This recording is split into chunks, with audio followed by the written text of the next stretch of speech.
Greetings, all my lovely students. This is Mr. O'Connor with yet another screencast tutorial. This time covering the English colonies. It's given me a great chance to brush up on American history and practice my British accent, which otherwise is not so delightful. Very good, very good. Let's get started. First of all, I'll drop the accent so we can move along, but you are coming from 3D Game Lab's English Colonies Cornell Notes number 1. Fantastic. So you already have your notes open, I'm sure, and you are ready to rock and roll because here we go. Quick agenda. We're looking at the English Colonies notes. You'll be adding to that. Please make sure you have your last name in front of this, as well as notes all capitalized. Very important you're following directions, because if you're not, why am I doing this?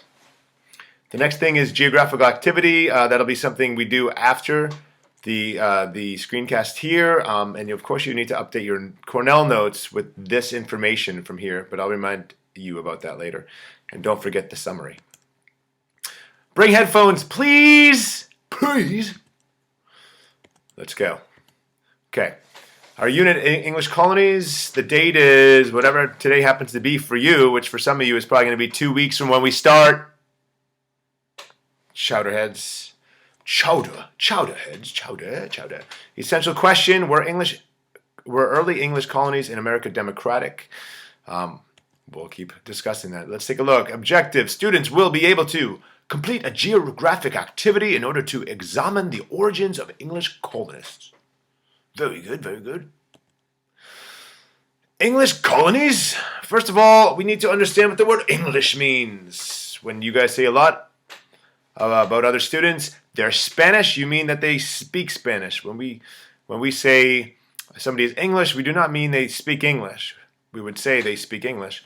Otherwise, that means they're from England, which is a European country in the British Isles. You guys are going to look at that in your geographical activity. A colony is a country or area under the control of another country. Both important things to understand before we continue on this unit. So let's take a look real quick. Just quick geographical location here. We have Europe here with Spain and Portugal down here, and France, and all these areas in here, all European countries, until the mountain range that divides Europe from Asia when it goes into Russia, which is going to be somewhere, I believe, around here.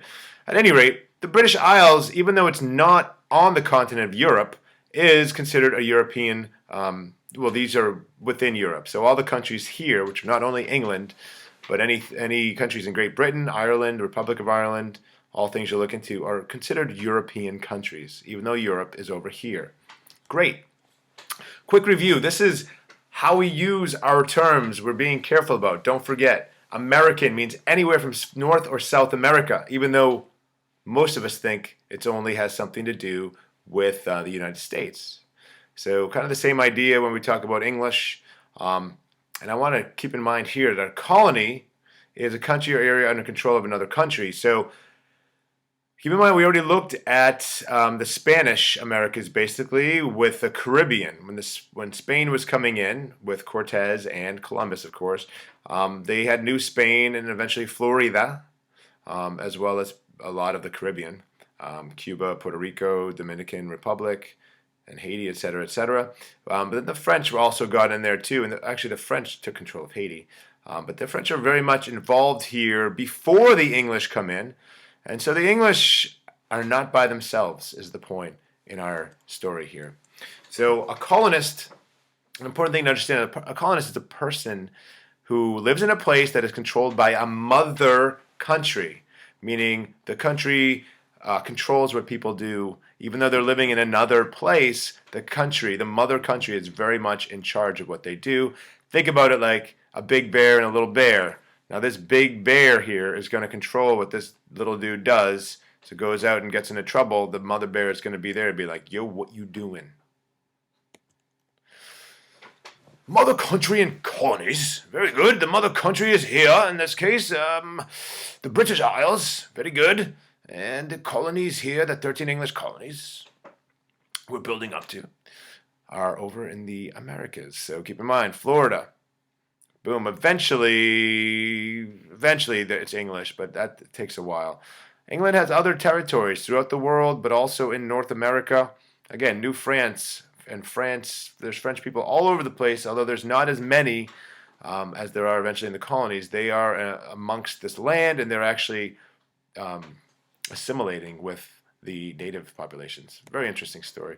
Okay, that brings us to your geographical activity, which of course you're coming back into 3D Game Lab for, and I just want to go through, make sure you're adding these concepts right here, copy and paste to your English Colonies notes. You got to do it. And you're going to watch this video, and you'll be able to define these. You need to get a sheet from us. You need to get a worksheet from myself. Talk to me. I have it for you. Thanks again for your attention. I'm glad you put up with my English, my British accent, which is coming along nicely. I will try to use it more in class. Any questions, please don't whine. See you on the frip.